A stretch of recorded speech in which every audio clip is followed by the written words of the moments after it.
Film शुरू होती है एक कैंप को दिखाने से जिसका नाम मैरी गोल्ड है। यहाँ पर हम एक लड़की को देखते हैं जो इस कैंप में काम करती है। जब वो वापस कैंप के ऑफिस में आई तो वहाँ पर उसका दोस्त भी था, जिससे वो बताती है कि मेरे पास कैबिन 6 से किसी का कॉल आया है जिसने मुझे बताया है कि वहाँ पर उन्हें एक लाश मिली है। ये सुनकर वो लड़का हैरान हो गया और कहता है कि ऐसा कुछ भी नहीं होगा, लेकिन वो उसे अपने साथ वहाँ पर चलकर देखने के लिए बोलती है। दोनों वहाँ पर गए लेकिन इन्हें वहाँ किसी की भी लाश नहीं मिली। तब वो लड़का कहता है क्यों ना हम पास वाले कैबिन में चले जो कई सालों से बंद है, लेकिन वो लड़की उसे मना कर देती है कि मैं यहीं पर इंतजार करूंगी, तुमने जाना है तो चले जाओ। लेकिन जैसे तैसे वो उसे अपने साथ ले जाने लगा। कैबिन के बाहर पहुंचकर लड़की कहती है कि मुझे यहाँ पर कुछ गड़बड़ लग रही है, लेकिन वो उसे जबरदस्ती अंदर ले जाता है। तब वो देखते हैं कि वहाँ उस लड़की के लिए एक सरप्राइज प्लान किया गया था और यहाँ पर उस कैंप के सारे मेंबर्स उसका इंतजार कर रहे थे और उसकी चौथी एनिवर्सरी मना रही होती है, क्योंकि यहाँ पर काम करते हुए उसे 4 साल हो गए। ये देखकर वो लड़की समझ जाती है कि ये सब उनका ही प्लान था और यहाँ पर उन्हें कोई लाश नहीं मिली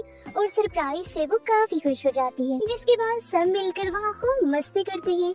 कुछ देर बाद जब वो सोने के लिए जाते हैं तो एक किलर जो जालिम कातिल था उसके बारे में बात करने लगती है, जिसका नाम था बोनफेस, जो इस मूवी का नाम भी है। मगर उन लोगों का मानना था कि वो बिल्कुल भी सच नहीं है। तब एक लड़की उन्हें बताती है कि ये सच है। बोनफेस किलर कैंप में आता है और सबको बेरहमी से मार डालता है। वो हमेशा जंगलों में ही रहता है, जिस वजह से कोई उसे देख ही नहीं पाता। ये सुनकर सभी लोग बहुत डर गए, क्योंकि वो भी तो कैंप में ही थे। लेकिन फिर सोने के लिए चले जाते। जब आधी रात हुई तो वहाँ पर हम उस बोनफेस किलर को देखते हैं, जो कि सच में उस कैबिन के अंदर घुस जाता है और अपना काम शुरू कर देता है। यानी वो एक एक करके बड़ी बेरहमी से उनको मारने लगता है। जब वो लड़की ये देखती है तो वहाँ से भागने लगी, लेकिन बोनफेस उसे पकड़ लेता है और एक कुल्हाड़ी से उसका सर फाड़ देता है। जब इससे भी उसका दिल नहीं भरा तो वो लड़की की रीढ़ की हड्डी खींचकर बाहर निकाल देता है, जिससे दर्दनाक उसकी मौत हो जाती है। कुछ देर बाद वहाँ पर शेरिफ आता है और जब उस लाश को देखता है तो उसकी बुरी हालत से वो भी दंग रह गया। यहाँ पर कैंप की मालकिन भी थी,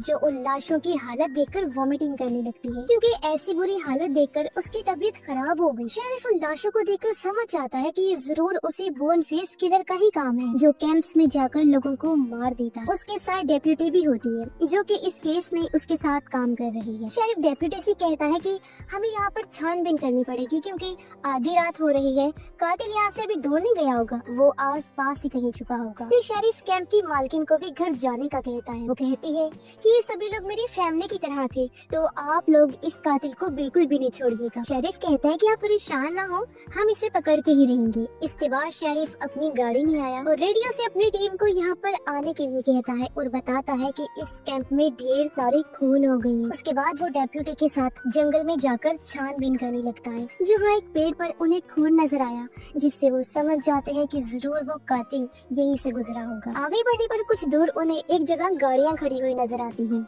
जब इन्होंने चेक किया तो गाड़ियों के अंदर कोई भी नहीं था। वो गाड़ियाँ दरअसल एक होटल के बाहर खड़ी हुई थी, जिससे वो समझ जाते हैं कि जरूर वो कातिल होटल के अंदर ही गया। तो वो भी उस होटल के अंदर जाते हैं, जहाँ की वेट्रेस जेनी होती है और जेनी के साथ एक शेफ था।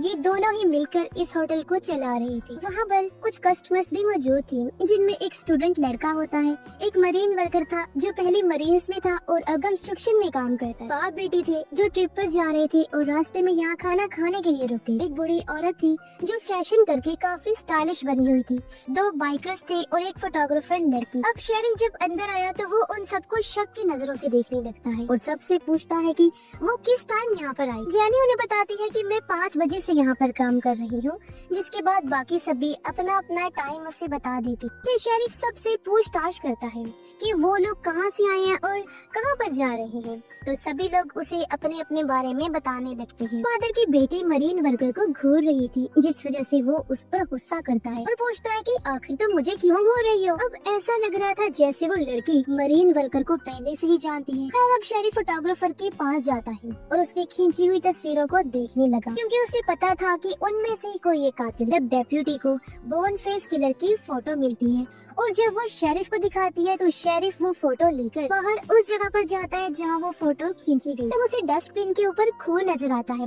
अंदर स्टूडेंट लड़का मरीन वर्कर से पूछता है, क्या तुमने जंग में किसी की जान ली थी, जिस पर मरीन वर्कर काफी चौंक जाता है। उसे ये सवाल अजीब लगा, इसलिए वो कोई जवाब नहीं देता। कुछ देर बाद वहाँ पर शेरिफ आता है, जिसके हाथ में एक काला बैग था जिसे वो डस्टबिन के अंदर से लाया था। ये देखकर सभी लोग पूछते हैं कि ये सब क्या है, तो वो उस बैग को टेबल पर रखकर खाली करता है, जिसके अंदर से खून से भरे जूते, एक जैकेट और एक कुल्हाड़ी मिलती है। सिर्फ यही नहीं बल्कि उसके अंदर बोन फेस का मास्क भी था, यानी ये सारा सामान उस कातिल का ही था। शेरिफ सबको बताता है कि तुम लोगों में से ही कोई ये कातिल है जो बोन फेस किलर है, और अभी हाल ही में वो कुछ बच्चों को मार कर आया है।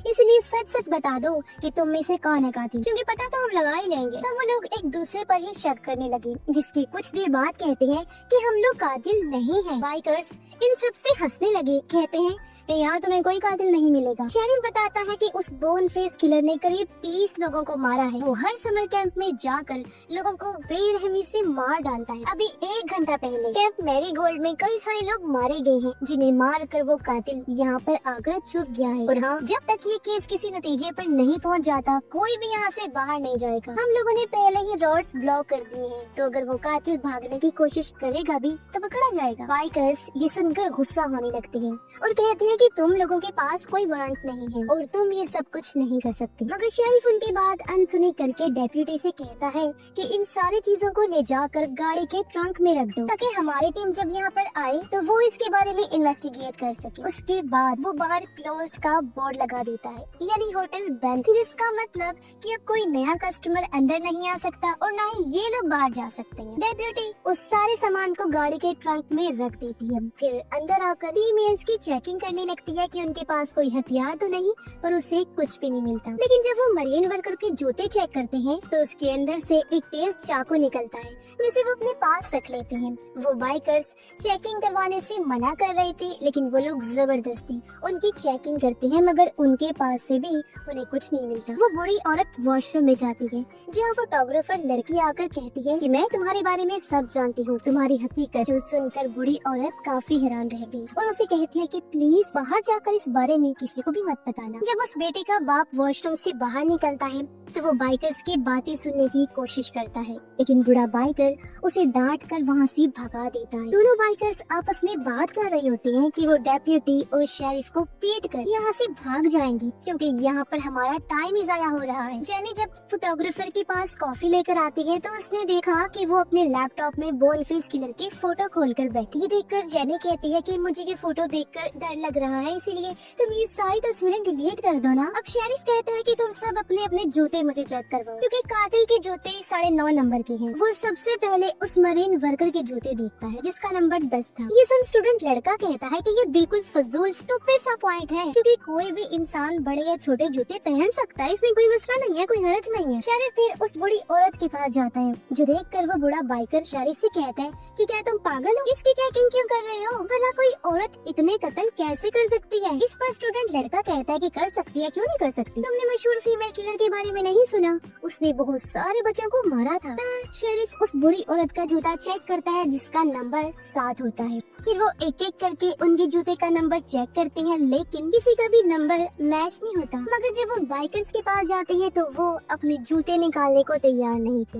ये देखकर शेरिफ को गुस्सा आ गया और वो उस बुरे बाइकर पर अटैक कर देता है, जिससे वो बाइकर डर जाता है और उन्हें अपने जूते दिखा देता है, पर उनके जूते भी मैच नहीं करते। इसके बाद वो शेफ के जूते मांगते हैं, जिसका नंबर 10 था और जेनी का था 7.5। स्टूडेंट जब देखता है कि ये तरीका भी काम नहीं किया तो अब वो शेरिफ की मदद करना चाहता है, क्योंकि वो जान चुका था कि किलर कौन है। वो फौरन शेरिफ को अपने पास बुलाता है। एक पेन लेकर उसने लिखा कि मुझे पता है कि कातिल कौन है। शेरिफ ये देखकर सबसे कहता है कि मैं जरा इस स्टूडेंट लड़के के साथ ताज़ी हवा लेने के लिए बाहर जा रहा हूँ। लेकिन कुछ देर बाद शेरिफ स्टूडेंट के साथ जब अंदर आया तो उसके मुंह से झाग निकल रहा होता है। वो तड़पने लगा और देखते ही देखते स्टूडेंट लड़के की मौत हो जाती है। ये देखकर शेरिफ हैरान रह जाता है। उसने सबसे कहा कि किसी ने इसके खाने में जहर मिला दिया था, क्योंकि वो कातिल जान चुका था कि इसको उस कातिल का पता चल गया है। लेकिन वो सब ये कहते हैं कि क्या पता शेरिफ ही कातिल हो जिसने स्टूडेंट को मार डाला हो। लेकिन शेरिफ गुस्से में कहता है कि तुम लोग यूं मुझ पर उंगलियां नहीं उठा सकते। सब लोग पूछते हैं कि स्टूडेंट लड़के ने किसका नाम लिया था,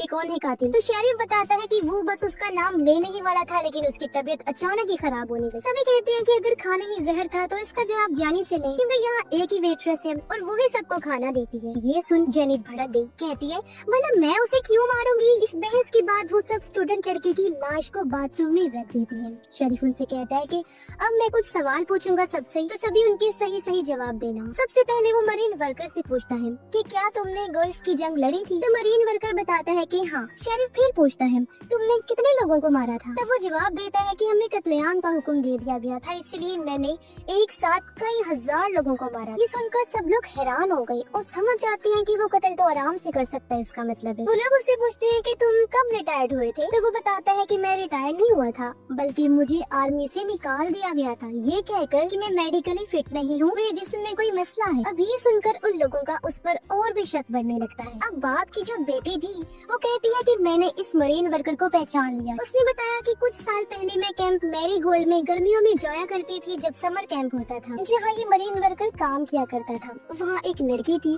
जिसने ये दावा किया था कि ये मरीन वर्कर उसके साथ गलत करना चाहता है, तब इसे वहाँ से भी निकाल दिया गया। ये सुनकर वो कहता है दरअसल वो लड़की खुद ही मेरे साथ जबरदस्ती कर रही, मैंने उसे मना करके जब वहाँ से जाने को कहा तो उसने मुझ पर झूठा इल्जाम लगा दिया, यही वजह है कि मुझे निकाल दिया गया। जो सुनकर बाकी लोग एक बार फिर हैरान रह गए। अब शेरिफ फोटोग्राफर के पास गया और उससे पूछता है कि तुमने कातिल की फोटो कैसे ली। वो बताती है कि कातिल गलती से उस फोटो में आ गया था, मैंने जानबूझ के नहीं खींची। सब शेरिफ बूढ़ी औरत के पास गया और पूछता है कि क्या तुम इस दौरान कभी होटल से बाहर गई थी। इस पर जेनी बताती है कि हाँ, वो 5 मिनट के लिए अपने सिगरेट पीने के लिए गई थी बाहर। ये सुन फोटोग्राफर उनसे कहती है कि मुझे लगता है ये बूढ़ी औरत ही कातिल, क्योंकि इसने अपने 2 हस्बैंड्स को भी मार डाला है और कोर्ट में इस पर केस चल रहा है। यही वो बात थी जिस बारे में वो बूढ़ी औरत को कह रही थी कि मैं तुम्हारे बारे में जानती। तब ये सुनकर वो औरत कहती है कि हाँ, ये सच है कि मेरी 2 शादियां हुई, मेरे 2 हस्बैंड्स थे, लेकिन मैंने उन्हें नहीं मारा। फिर शेरिफ उस बाप बेटी से सवाल पूछता है तो वो लोग उसका सही सही जवाब देते। अचानक वो बाइकर शेरिफ पर अटैक कर देते हैं, उसे पीटने लगते हैं, लेकिन डेप्यूटी उन पर गन तान देती है और इन दोनों को फौरन बांध दिया गया। बूढ़ा बाइकर उल्टी कर देता है जिसके अंदर से ड्रग्स निकलते हैं। शेरिफ ये देखकर दूसरे बाइकर से भी जबरदस्ती वॉमिटिंग करवाता है और उसके मुंह से भी ड्रग्स ही निकला। ये देख शेरिफ कहता है ओह अच्छा, तो अब मैं समझा कि तुम दोनों को यहाँ से निकलने की जल्दी क्यों थी। तुम दोनों ड्रग्स डीलर हो, मैं जान गया हूँ, और यहाँ पर फंस ना जाओ तो मैं इसी बात का डर था। तभी शेरिफ को एक कॉल आई जो उसके साथी की थी। वो बताता है कि मैं जान गया हूँ कि असली कातिल कौन है। ये सुनकर वो फौरन अपने डेप्यूटी को भी इस बारे में बता देता है और अब वो सीधा शेफ के पास गया। कहता है कि तुम अब बस सरेंडर कर दो, खुद को हमारे हवाले कर दो, क्योंकि हमें पता चल गया है कि असली कातिल कौन तुम हो। ये सुन शेफ कहता है कि मैं कातिल नहीं हूँ, मैं बस मरीन वर्कर को मारना चाहता था, क्योंकि इसने मेरी बेटी के साथ गलत करने की कोशिश की थी। मरीन वर्कर ये सुनकर कहता है कि मैं नहीं, तुम्हारी बेटी ही गलत थी। यानी उस कैंप में शेफ की ही बेटी थी जिसके साथ मरीन वर्कर ने गलत करने की कोशिश। अब शेफ फौरन चाकू निकाल देता है और मरीन वर्कर भी अपनी गन उठा लेता है। मरीन वर्कर शेफ को शूट कर देता है, जो देखकर डेप्यूटी भी मरीन वर्कर को गोली मार देती है और इस तरह दोनों की मौत हो जाती है। उनकी मौत के बाद सबको ये लगता है कि बोनफेस किलर शेफ ही था। उसने ही सब कैंप्स वालों को मारा होगा, क्योंकि उसकी बेटी का साथ उन लोगों ने नहीं दिया था, तो बदला लेने के लिए वो ऐसा करता आ रहा है। इसके बाद वो सब लोगों को वहाँ से जाने की इजाजत दे देते हैं, जिसके कुछ देर बाद वहाँ पुलिस भी आई। डेप्यूटी जेनी को कहती है कि तुम भी अपने घर चली जाओ। जेनी कहती है कि हाँ जा रही हूँ, लेकिन पहले मुझे वॉशरूम जाना है। जब जेनी वॉशरूम जाती है तो बहुत देर तक वो वापस नहीं आती, क्योंकि वो वहाँ से भाग गई थी, जिससे डेप्यूटी समझ जाती है कि जेनी ही असली कातिल है, ना कि वो शेफ था। वो फौरन बाहर आई, जहाँ उसे शेरिफ की लाश मिलती है जिसका गला जेनी ने काट दिया था। ये देखकर वो अपनी टीम को अलर्ट कर देती है और खुद जंगल में चली गई। गन सामने करके जेनी से कहती है कि फौरन मेरे सामने आ जाओ। और जब जेनी उसके सामने आई तो डेप्यूटी पूछती है कि आखिर तुमने ऐसा क्यों किया, क्यों सबको मारा। जेनी उसे बताती है कि मेरा एक जुड़वा भाई था जो स्पेशल चाइल्ड था। ये ऐसे बच्चे होते हैं जिनको जिस्मानी तौर पर कोई प्रॉब्लम होती। वो कहती है कि हम लोग कैंप में ही रहा करते थे, स्पेशल चाइल्ड होने की वजह से सारे बच्चे मेरे भाई को परेशान किया करती। वो उसके बेड पर टॉयलेट कर दिया करती। फिर एक दिन वो बच्चे उसे जंगल में ले गए। वहाँ उन लोगों ने उसे पेड़ पेड़ से बांध दिया, जिससे उसके गले पर अटक गई, जिससे उस बेचारे की मौत हो गई। बिला वजह वो बेकसूर मासूम बच्चा मारा गया और तब वो सिर्फ 13 साल का था। जब कैंप के मालिकों को ये पता चला तो उन लोगों ने कोई भी एक्शन नहीं लिया, जिसकी वजह से मेरे भाई को इंसाफ नहीं मिला। मेरे अंदर गुस्से की आग भड़क उठी, इसलिए मैंने बदला लेने का सोचा और उन सभी बच्चों को बेरहमी से एक एक करके मार डाला। और अब मैं हर कैंप में जाती हूँ, जहाँ पर भी गलत होता है मैं उन लोगों को मार डालती। मरीन वर्कर ने शेफ की बेटी के साथ गलत करने की कोशिश की। जी हाँ, इन कैंप वालों ने इस बात को भी छुपाया, इसलिए मैंने फैसला किया कि उन सभी को मार डालूंगी जो भी इन सब गलत कामों में शामिल हो। डेप्यूटी उससे पूछती है, क्या स्टूडेंट लड़के को भी तुमने ही मारा था? वो बताती है कि हाँ, क्योंकि उसने मुझे देख लिया था जब मैं जंगल से आ रही थी और मेरे हाथ पर खून लगा हुआ, इसलिए मैंने उसके खाने में जहर मिला दिया। और हाँ, मैं जानती थी कि शेफ मरीन वर्कर से बहुत ज्यादा गुस्सा है, इसलिए मैंने उसकी जेब में चाकू और मरीन वर्कर के टेबल पर गन रख दी थी ताकि वो एक दूसरे से लड़े और एक दूसरे को ही मार डाले। और हुआ भी बिल्कुल ऐसा ही। ये सुनकर डेप्यूटी कहती है कि तुम अब अपना हथियार नीचे फेंक दो, लेकिन जेनी ऐसा ना करके डेप्यूटी पर ही हमला कर देती है। तब डेप्यूटी उसकी गर्दन पर शूट कर देती है, जिससे वो जख्मी होकर नीचे गिर पड़ी। उसका बहुत ज्यादा खून बहा और फाइनली उसकी यानी कि बोन फेस किलर की मौत हो जाती। इसके कुछ दिनों बाद हम देखते हैं कि कुछ कैंप मेंबर्स आग के सामने बैठे बातें कर रहे हैं। वो बोन फेस किलर यानी जेनी के बारे में डिस्कस कर रहे होते हैं कि भले ही बोन फेस किलर मर गई है, लेकिन उसकी दहशत और कहानियाँ कभी भी नहीं मरेंगी। शायद उसके खौफ से बुरे लोग गलत काम करना ही छोड़। और इसी के साथ ही इस फिल्म की कहानी यहीं पर ही खत्म हो जाती है।